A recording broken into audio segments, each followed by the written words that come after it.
हमारे चैनल को सब्सक्राइब कर बेल आइकन ज़रूर प्रेस करें हमारी न्यू वीडियो सबसे पहले देखने के लिए।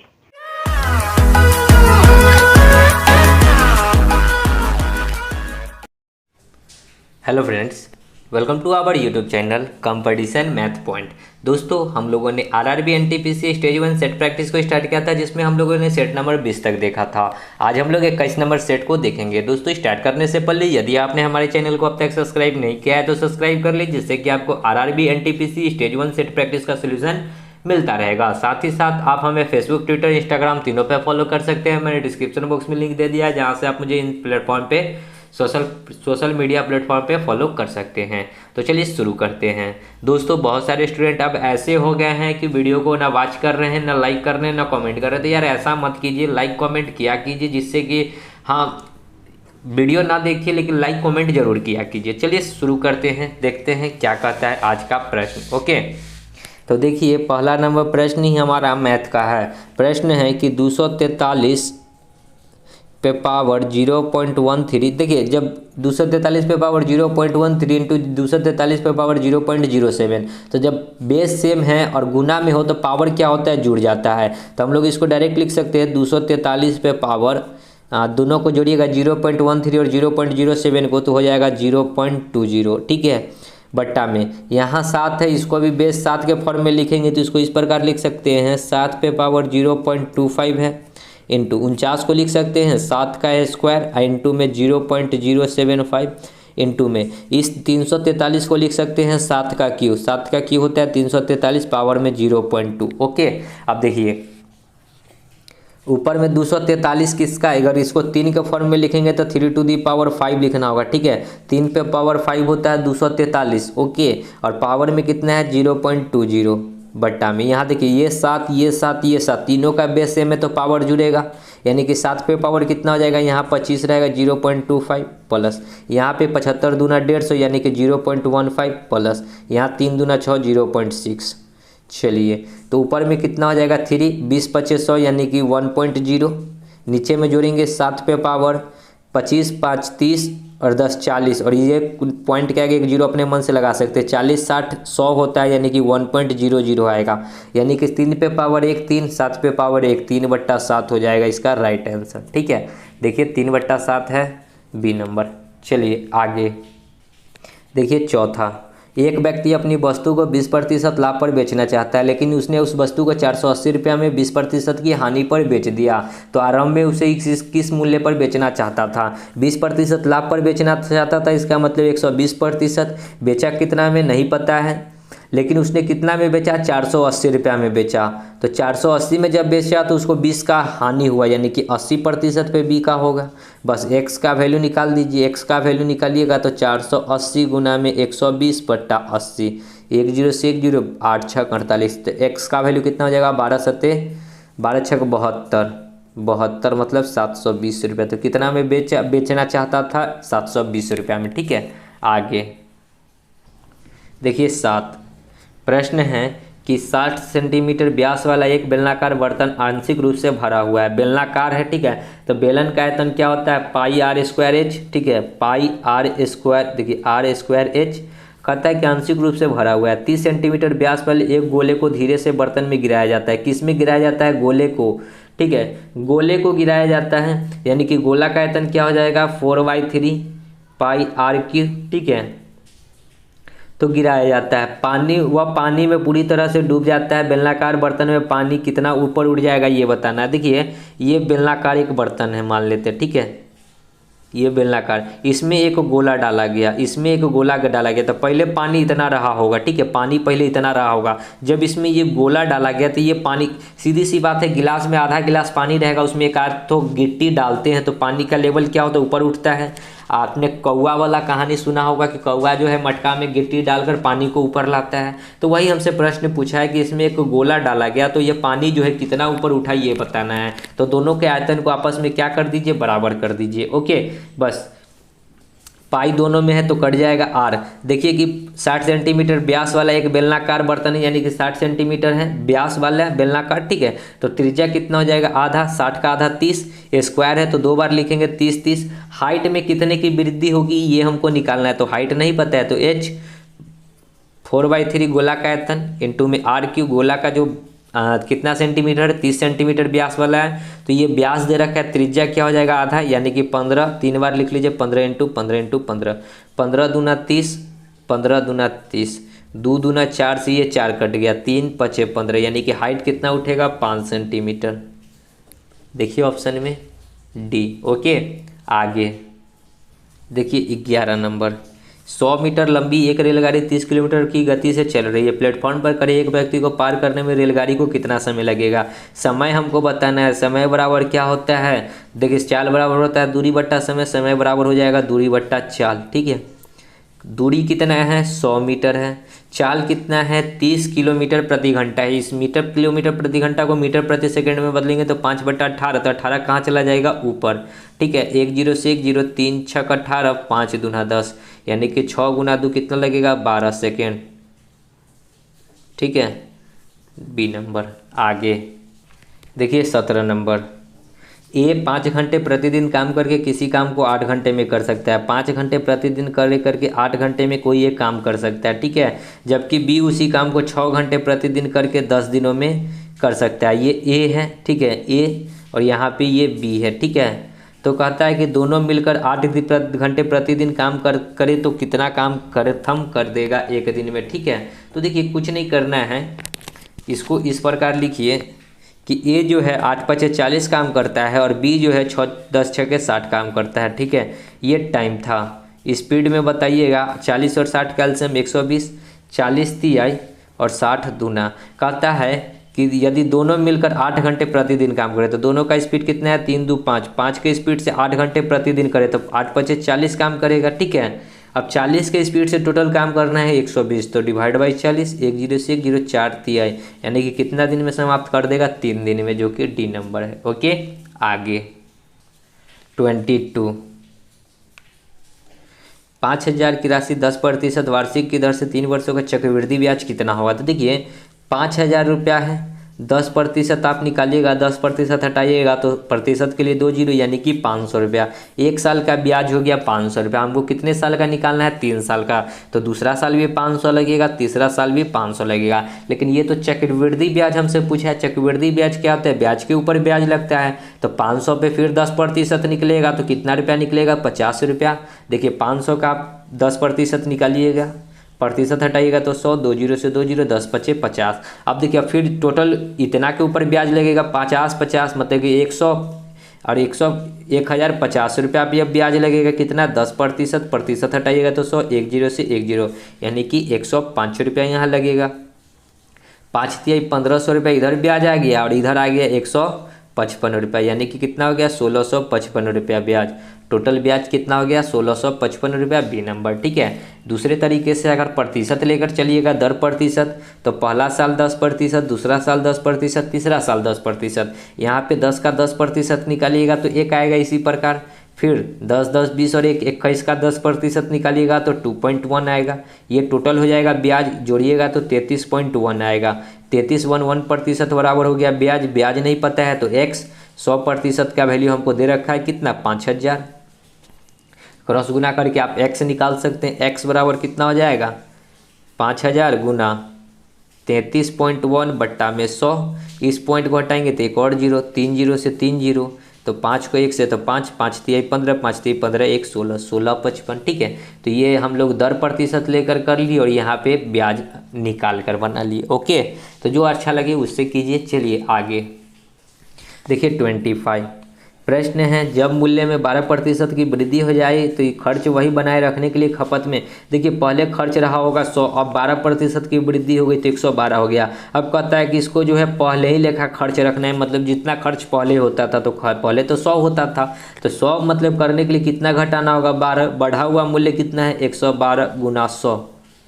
काटेंगे 4 से, 4 2 12, 4 दूना 8, 8 चौका 32, 7 चौका 28 और ये 20 25 100, 20 तिहाई 60 बट्टा में 7, 8 7 56, 4 7 बट्टा 7%।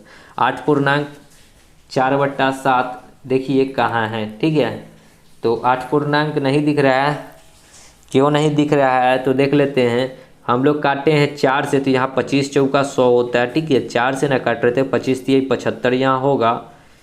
ठीक है, तो 75 का मतलब यानी कि 10.5/7%, 10.5/7 डी नंबर। ओके, आगे 29 देखिए क्या कहता है। एक बंद बहुभुज की 6 भुजाएं हैं, उनके एक कोण अन्य 5 कोण से 30 डिग्री बड़ा है। बराबर कोणों में से किसी एक कोण का मान बताना है कि क्या होगा। तो प्रश्न बहुत ही आसान है, हमको पहले से क्या निकालना होगा, भुजाओं का योग्य कितना होता है। तो योग्य निकालने के लिए क्या होता है, n-2 इंटू में 180 डिग्री, यहाँ से क्या निकल जाएगा, योग्य, यानी कि सभी भुजाओं का योग्य। ठीक है, तो n का वैल्यू कितना दे रखा है, 6 भुजा है, 6 - 2 4 इंटू में 180 यानी कि 720, यानी कि 6 भुजाओं का जो अंतः केंद्र हो जाएगा कितना हो जाएगा, 720 डिग्री। ठीक है, अब कहता है कि एगो कोण, यानी कि एगो कोण जो है ना 5 बराबर कोणों से 30 डिग्री अधिक है। तो एगो कोण यदि 5 को बराबर कोण x होगा तो इससे ये 30 डिग्री अधिक है, तो एगो को 30 डिग्री अधिक कर लेते हैं। ठीक है,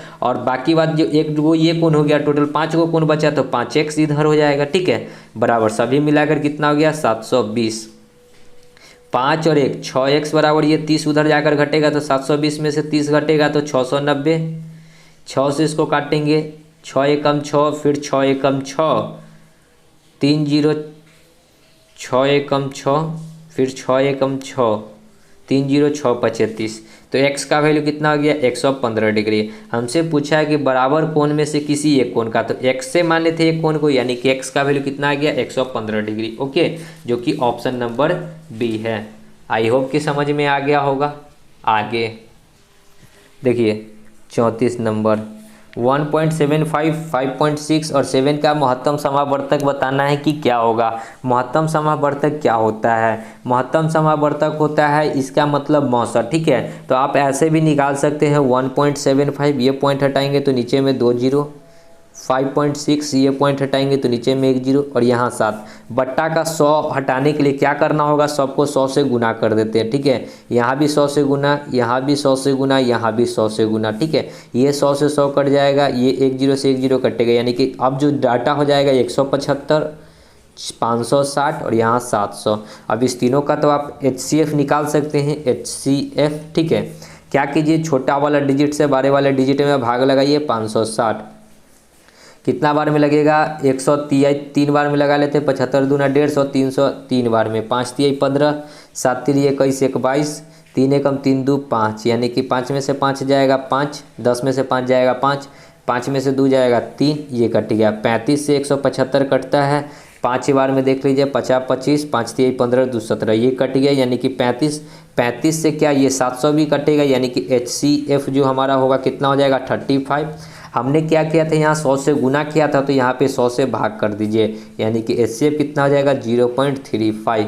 देखिए ऑप्शन में 0.35 डी नंबर। ओके, आगे देखिए 39, ये किसी कक्षा के 15 विद्यार्थियों की औसत आयु 15 वर्ष है, 15 का स्टूडेंट है और औसत आयु भी 15 है, तो योग्य 15 गुना 15 225, यानी कि टोटल का योग्य जो है 225 वर्ष है। इनमें से 5 विद्यार्थियों की औसत आयु 14 वर्ष है, 5 गो का औसत आयु 14 वर्ष, यानी कि 5 गो विद्यार्थी का टोटल एज जो है 14 25 70 साल है। ठीक है, अन्य 9 विद्यार्थियों की औसत आयु 16 वर्ष है, अन्य 9 को का औसत आयु 16 वर्ष है, 16 नामा होता है 144। ठीक है, तो 15वां विद्यार्थी, इस दोनों को जोड़िएगा, 9 5 14 हो जाएगा, और इधर जोड़ेंगे तो कितना हो जाएगा, 4 7 4 11, 1 और 1 2, 214 साल। ठीक है, टोटल 214 साल एज हो गया। तो 15 में से 14 घटाएंगे तो एगो निकलेगा, एगो जो निकलेगा वह 15वें व्यक्ति निकलेगा। ठीक है, और इधर घटाएंगे तो उसका एज निकल जाएगा। 225 में से 14 घटाएंगे तो 5 4 बोले 6 5 11 साल। ठीक है, 225 में से 214 घटेगा तो 11 साल आ जाएगा, जो कि हमको सी नंबर दिख रहा है। ओके, आगे 41 देखिए क्या कहता है, 1, 1 और 2, के बीच ढाल बताना है। तो ढाल यानी कि स्लोप निकालने के लिए क्या करना होता है कि m बराबर होता है y2 माइनस y1 बट्टा x2 माइनस x1। ठीक है, y2 x1 x2 x1 y1 x2 y2। ठीक है, तो y2 क्या हो जाएगा 2 माइनस y1 क्या होगा 1 बट्टा में x2 कितना हो जाएगा 2 और -1, 1/1 यानी कि 1 हो गया, m का वैल्यू 1 हो गया। यानी कि अब स्लोप निकालने के लिए क्या होता है, tan m बराबर होता है tan थीटा। ठीक है, तो थीटा का वैल्यू यहाँ पे tan थीटा का वैल्यू क्या लेंगे, 1। ठीक है, tan थीटा का वैल्यू क्या लेंगे, मतलब कि m बराबर क्या हो गया, tan थीटा होता ही ये सूत्र। ठीक है, कि m बराबर tan थीटा, तो m का वैल्यू क्या आया, 1। तो tan थीटा के जगह पे बराबर क्या लिखेंगे, 1। 1 थीटा के किस वैल्यू में आता है, यानी कि tan कितना डिग्री के मान में आता है, 45 डिग्री। यानी कि थीटा का वैल्यू क्या हो जाएगा, 45 डिग्री। ठीक है, देख लीजिए ऑप्शन में 45 कहाँ है। तो आपको ऑप्शन जो दे रखा है 45 को फॉर्म में नहीं दे रखा है, पाई का मान होता है 180। ठीक है, अब बट्टा में क्या डालेंगे कि 145 आ जाए, तो 4 डाल दीजिए, 4 चौका 16, 2 0 5 चौका 20, यानी कि π/4 बी नंबर ऑप्शन। ओके, आगे देखिए 43 कहता है एक आदमी शहर सी से बी की ओर चढ़ाई राह से अपनी मोटर कार 40 किलोमीटर प्रति घंटा की रफ्तार से पहुंचता है तथा 60 किलोमीटर प्रति घंटा की रफ्तार से लौटता है। यात्रा में जाने और लौटने में उसकी गति का अनुपात बताना है कि क्या होगा। तो एवरेज स्पीड बराबर होता है 2 × x × y/x + y। ठीक है, ये एक फार्मूला होता है एवरेज निकालने के लिए। ठीक है, तो आप इसका पुट कर सकते हैं, 2 × x का वैल्यू 40, y का वैल्यू 60 और दोनों को जोड़ कर लिखिए 60 40 100, 1 0 से 1 0, 1 0 से 1 0, 6 चौका 24 दूना कितना आ जाएगा, 48 किलोमीटर प्रति घंटा। ठीक है, जो कि बी नंबर है। अगर ऐसे नहीं बनाना चाहते हैं, सूत्र नहीं याद हो, तो देखिए गया था 40 की चाल से, आया 60 की चाल से। ओके, ये क्या दे रखा है, स्पीड। टाइम निकाल लेंगे तो 60 और 40 का एलसीएम कितना हो जाएगा, 40 और 60 का एलसीएम 120। टाइम में क्या आ जाएगा, 40 तिहाई 60 दूना। ठीक है, गया 40 के तो इसको 3 घंटा लगा, गया 60 से तो इसको 2 घंटा लगा। अब एक बार गया और एक बार आया तो टोटल डिस्टेंस 2 बार हो जाएगा। देखिए ना कि एक बार यहाँ से यहाँ गया इधर की ओर और फिर यहाँ से ये इधर की ओर आया, तो टोटल डिस्टेंस तो 2 बार ट्रेवल किया ना, इतना गया फिर इतना ही आया, तो 2 से गुना कर देंगे तो 2 बार हो जाएगा, बट्टा 3 2 5, 5 से इसको काटेंगे 24 25 120, तो 24 दूना कितना हो जाएगा, 48 किलोमीटर प्रति घंटा। तो एवरेज स्पीड भी यहाँ भी क्या आया, 48 किलोमीटर प्रति घंटा। ओके, तो दोनों तरीका से जो भी तरीका आपको पसंद हो उस तरीके से कर सकते हैं। चलिए आगे देखिए 45 कहता है एक बहुभुज की 11 भुजाएं, बहुभुज के आंतरिक कोणों का योग। तो आंतरिक कोणों का योग निकालने के लिए होता है n - 2 × 180 डिग्री। ठीक है, ये योग निकल जाएगा आंतरिक कोणों का। n का वैल्यू है 11, 11 - 2 इंटू में 180, तो 11 में से 2 घटाएंगे तो 9, 9 गुना में 180। ठीक है, तो ये क्या है, इसको अगर गुना कीजिएगा जो भी है, लेकिन ऑप्शन देख रहे हैं कि क्या दे रखा है, 20 समकोण के बराबर। 20 को समकोण मतलब एक समकोण में होता है 90 डिग्री, तो 20 को समकोण यानी कि 9 दूना 18, 1800। यानी कि ऑप्शन में आपको ये फर्स्ट ऑप्शन जो हुआ 1800 हुआ, यहाँ पे गुना कीजिएगा तो 1800 आता है क्या, 0। देखिए इसका डायरेक्ट आप लिख सकते हैं कि ये 18 समकोण के बराबर होगा। इस 90 को 18 को क्या लिख सकते हैं, 180 को लिख सकते हैं, 9 का 2 गुना इंटू में 9, और 9 को 2 से गुना कर देंगे तो 18, और 90 का वैल्यू होता है समकोण, यानी कि ये समकोण हो गया, यानी कि 18 समकोण के बराबर, 18 समकोण बी नंबर ऑप्शन। ओके, चलिए आगे देखिए 47 किसी संख्या का 45% ज्ञात करने के लिए उसे निम्नलिखित में से किससे गुना करना होगा। किसी संख्या x का 45% ज्ञात करना है, तो 45% हटाएंगे तो 100, इसको काटेंगे 9 × 45, 20 × 100, तो उस संख्या को किससे गुना करना होगा, 9/20 से गुना करना होगा। देखिए 9/20 डी नंबर, बहुत ही आसान प्रश्न। चलिए आगे देखिए 50 दो संख्याओं का मौसा 29 दे रखा है और उसका लौसा 290 दे रखा है, वो संख्याएं बताना है। तो देखिए HCF जो दे रखा है 29 और LCM जो दे रखा है कितना, 290। तो LCM जो दे रखा है 290, HCF क्या होता है, जो एक संख्या मान लेते हैं x, दूसरी संख्या y।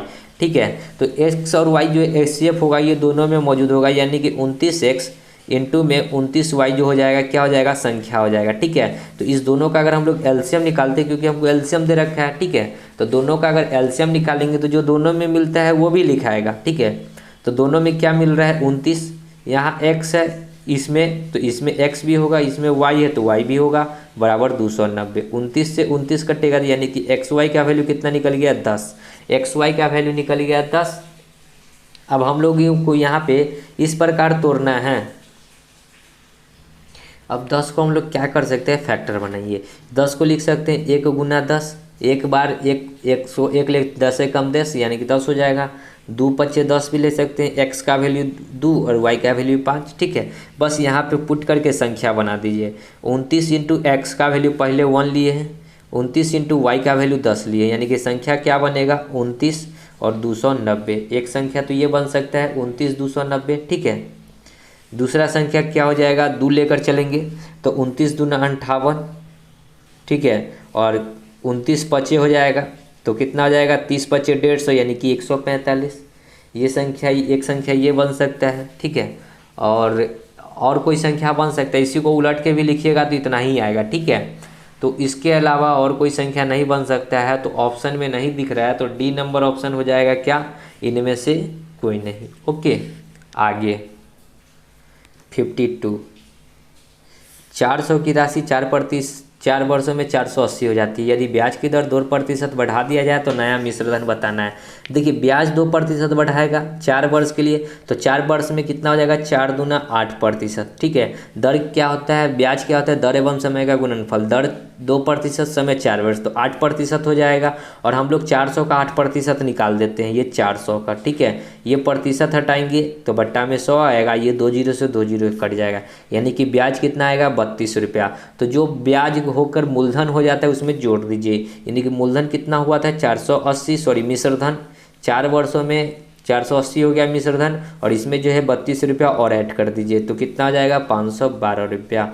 यानी कि जब 2% बढ़ाएगा तो ब्याज कितना हो जाएगा 512 रुपया। ठीक है, ये ब्याज नहीं होगा, ये मिश्रधन हो जाएगा। ओके, आगे देखिए 56। बहुपद x + 2 x - 2 x³ इतना को गुणनफल क्या होगा। देखिए दोस्तों, ये अगर क्वेश्चन को आपस में गुना कीजिएगा तो काफ़ी लंबा होगा। हम क्या करेंगे, x का कुछ वैल्यू पुट कर देते हैं, यानी कि 3 पुट करते हैं। ठीक है, 0 नहीं आना चाहिए, तो x के जगह पे 3, 3 और 2 5 गुना, सबको गुना करना है। ठीक है, x के जगह पे 3 पुट करेंगे, 3 में से 2 जाएगा 1 गुना, यहाँ पे x के जगह पे 3, 3 का क्यू 27, इसको इस प्रकार कर लेते हैं माइनस, यहाँ x का क्यू 3 का स्क्वायर 9, 9 दूना 18 प्लस यहाँ 3, 3 चौका 12 और माइनस 8। ठीक है, गुना यहाँ x का क्यू 27 प्लस यहाँ 2x स्क्वायर यानी कि 3 का स्क्वायर 9, 9 दूना 18 प्लस 4x 4 तिहाई 12 और प्लस का 8। ठीक है, यानी कि इधर गुना करेंगे तो 5। देखिए 27 और 2 29, 10 39। देखिए ना 27, ये 12 में से 8 जाएगा तो 4 बचेगा।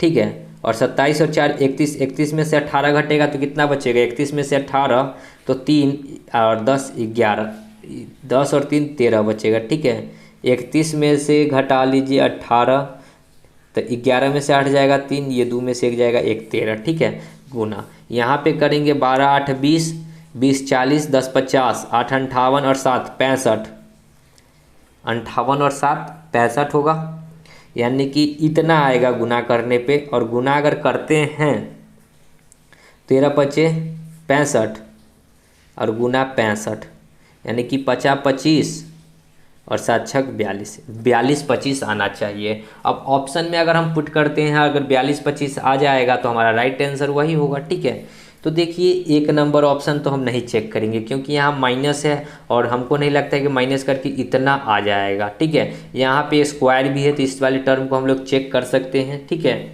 x पे पावर 4 यानी कि 3 पे पावर 4 माइनस 16 का स्क्वायर, 3 पे पावर 4 मतलब 3 को 4 बार, 3 3 9 9 3 27, 27 3 81, 81 माइनस 16 यानी कि कितना हो जाएगा, 81 में से 16 जाएगा, 11 में से 6 जाएगा तो 5, ये 7 में से 1 जाएगा तो 6। अब ये 65 का स्क्वायर कीजिएगा, 65 का स्क्वायर कीजिएगा तो निश्चित 42 25 आएगा क्योंकि हमने अभी 65 गुना 65 ही किया है। ठीक है, so right answer B number. Okay, चलिए आगे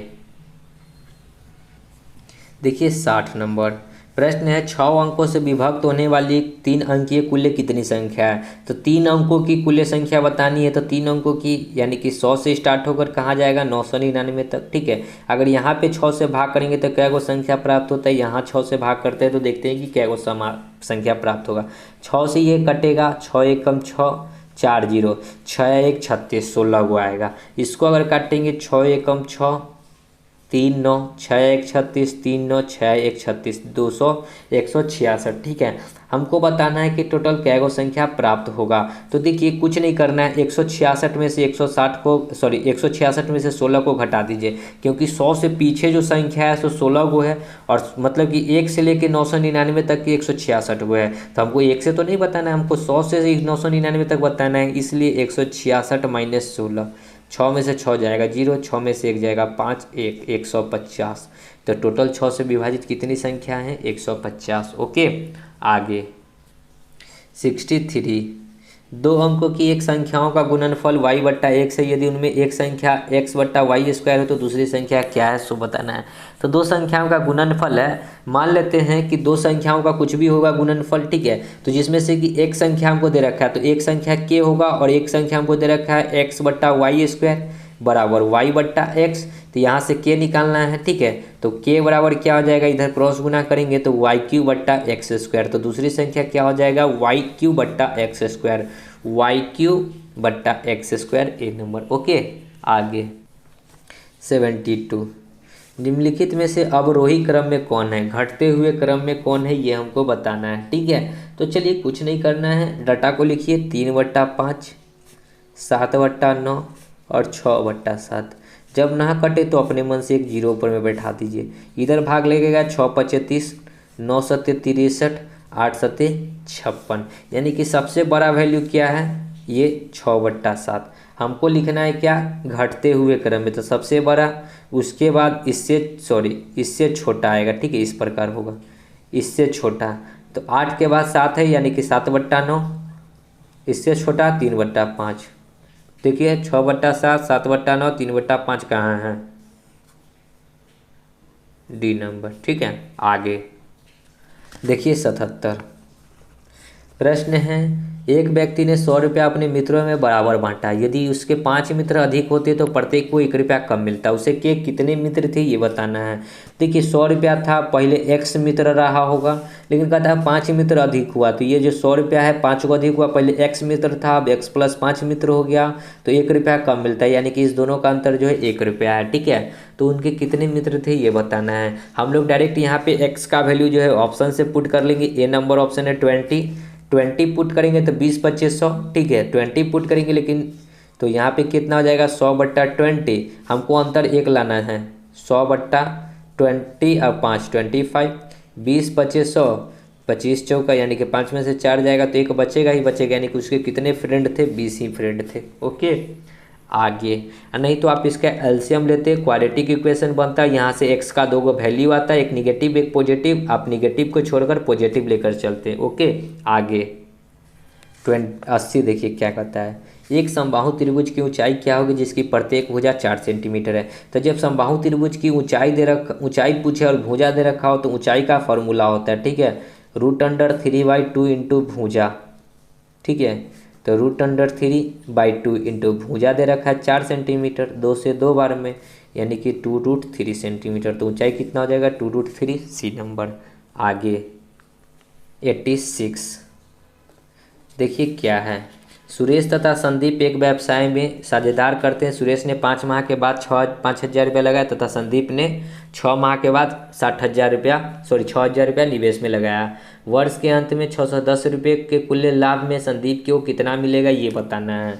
देखिए कि सुरेश है और संदीप है, एक व्यवसाय में भागीदारी है। सुरेश ने 5 माह के लिए, यानी कि सुरेश का जो धन है 5,000 रुपया 5 महीना रहा, ठीक है। संदीप ने 6 माह के लिए, अब संदीप जो है 6,000 रुपया लगाया 6 माह के लिए, और टोटल से जो इनकम है 610 रुपया है।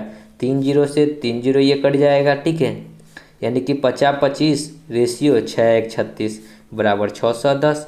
25 और 36 कितना आ जाएगा, 61 से ये कट जाएगा 10 बार में। हमसे पूछा है कुल लाभ में संदीप का हिस्सा, संदीप तो इधर है 36 यूनिट, यानी कि 36 इंटू में एक यूनिट का मान 10, तो 10 से गुना कीजिएगा तो 360 रुपया आ जाएगा। तो संदीप का हिस्सा है 360 रुपया, ए नंबर। ओके, आगे 90 देखिए क्या करता है, 7 14 21 28 -700 बराबर होगा क्या होगा, ठीक है। तो इसका सूत्र होता है first plus last divide by 2 into में अंतर, ठीक है। तो फर्स्ट कितना है 7, लास्ट कितना है 700, डिवाइड बाई 2 इंटू अंतर। 700 में और 7 के बीच में मतलब कि अंतर कितना का है, देखिए 7 का अंतर है, तो इसको इस प्रकार लिखेंगे। देखिए नहीं, अंतर यहाँ पे नहीं लिखा था, नंबर ऑफ टर्म, मतलब कि टोटल नंबर कितना है, नंबर, टोटल नंबर, ठीक है। तो टोटल नंबर 700 को 7 से भाग कर दीजिए, यानी कि टोटल 100 नंबर है इसके बीच में, इसके और इसके बीच में टोटल 100 नंबर है, ठीक है। दूसरे ये कट जाएगा 50 बार में, यानी कि 707 इंटू 5 कितना हो जाएगा 50, तो जीरो लास्ट में रहेगा ही रहेगा, 7 पचे 35, तो 35, 5 सते 35, यानी कि 35 35 जीरो, 35 35 जीरो देखिए कहाँ है, ए नंबर, ठीक है। चलिए आगे देखिए 94, लॉग 10 2 बराबर 0.3010, तो लॉग 10 8 का मान बताना है कि कितना होगा, ठीक है। तो देखिए कुछ नहीं करना है, यहाँ पे लॉग 10 पे पावर 2 है, यहाँ पे पावर इसको भी लिखेंगे तो क्या लिख सकते हैं, लॉग 10 तो रहेगा ही रहेगा, 2 टू दी पावर क्या लिखना होगा 3, 2 टू दी पावर क्या लिखना होगा 3, तो इसको क्या लिख सकते हैं 3 लॉग 10 का स्क्वायर, जैसे ये लिखा है वह, ठीक है। यानी कि 10 बेस 10 इंटू 2, ठीक है। तो यानी कि 3 इंटू में लॉग इतना का वैल्यू हमको पता है कितना है, इंटू में 0.3010, तो बस गुना कर दीजिए, 0 3 0 3 3 जा 9.0, तो 90 30 हो जाएगा, बी नंबर, ओके। आगे देखिए प्रश्न अगला कि 98 से 100 तक निम्न बार चार्ट अध्ययन कीजिए जो एक कंपनी के आय और व्यय को दर्शाता है, प्रश्न का उत्तर दीजिए। तो देखिए प्रश्न क्या है, प्रश्न है आय को दर्शाया गया है वाइट कलर से और व्यय को दर्शाया गया इससे, ठीक है। 2000 में आय था 30 लाख, ठीक है, तो व्यय कितना था 20 लाख। उसी प्रकार 2001 में आय था 50 लाख तो व्यय था 30 लाख, ठीक है। तो ग्राफ तो समझ गए इतना, अब कुछ नहीं है। 98 देखिए कि क्या कहता है, वर्ष 2001 एवं 2002 के बीच लाभ का अंतर बताना है, 2001 और 2002, ठीक है। 2001 में कितना लाभ हुआ, 2001 में देखिए, तो देखिए 2001 में 50 रुपया आय है और व्यय है 30 रुपया, तो बचत कितना है, यानी कि बचत जो होगा सो ही लाभ होगा, ठीक है। यानी कि कितना का है यहाँ पे 20 का, ठीक है, यहाँ पे कितना है 20 का। 2002 में आय है 40 और व्यय है 30, यानी कि यहाँ पे बचत कितना का है 10 का है, यानी कि इस दोनों का अंतर बताना है, तो 20 में से 10 जाएगा तो 10 लाख है, तो लाख लगा दीजिए, यानी कि कितना लाख है 10 लाख, 10 लाख ए नंबर, ओके। अगला प्रश्न 99 देखिए, कितने वर्ष में कंपनी का आय औसत आय से अधिक रहा है। अब औसत आय से अधिक रहा है ये हमको पूछा है, ठीक है। तो औसत आय निकालिए, देखिए अब इसका औसत निकालिएगा तो आय का निकालना है, तो देखिए सबका आय को जोड़ दीजिए, सबको आय को जोड़िएगा तो यहाँ फर्स्ट में आय है 30, सेकेंड में है 50, थर्ड में है 40, फोर्थ में है 60, और फिफ्थ में है भी 60, और टोटल क्या है 1 2 3 4 5, यानी कि आय का औसत निकालना, एवरेज बराबर होता है संख्याओं का योग बट्टा संख्या। 60 60 120, 40 160, 30 190, 5 240 बट्टा 5, यानी कि कितना हो जाएगा 5 8 40, 5 चौका 20, 8 5 40, यानी कि 48 लाख। तो देखिए 48 लाख से अधिक किसका है, 48 से अधिक किसका है, तो एगो 60 लाख, एगो 60 लाख, एगो 5 लाख 50 लाख, यानी कि 2001 है। उसके बाद 48 से ऊपर वाला देखना है तो 50 60, 2003 और 2004, यही 3 गो है, देख लीजिए यही 3 गो ऑप्शन में कहाँ है। तो कितना है औसत आय कितना है 3 वर्ष, ऑप्शन नंबर सी, ओके। अब अगला प्रश्न देखेंगे, देखिए 100 नंबर कहता है कि कंपनी को लाभ किस वर्ष सर्वाधिक हुआ, सर्वाधिक लाभ किस वर्ष हुआ ये बताना है। तो यहाँ पे हमको ऑप्शन दे रखा है, ऑप्शन को यहीं पे लिख लेते हैं 2001, बी नंबर ऑप्शन है 2002, सी नंबर ऑप्शन है 2003 और डी नंबर ऑप्शन है 2004। अब चेक कर लेते हैं इसी 4 गो ऑप्शन में से कोई होगा, ठीक है। तो देखिए 2001 में आय कितना है 50 और व्यय कितना है 30, तो यहाँ पे बचत हो जाएगा 20 का। 2002 में 40 और 30 का अंतर 10 का यहाँ बचत होगा 2003 में। 60 और 40 में 20 का अंतर 2004 में। 60 और 35 में 25 का अंतर, यानी कि सबसे ज़्यादा बचत 2004 में है, जो कि डी नंबर ऑप्शन हो जाएगा। ठीक है, तो दोस्तों यहाँ पे आपका सभी प्रश्न होता है समाप्त। आशा करते हैं कि सभी प्रश्न आपको समझ में आए होंगे। तो मिलते हैं नेक्स्ट सेट में, तब तक के लिए धन्यवाद। जय हिंद, जय भारत, वंदे मातरम।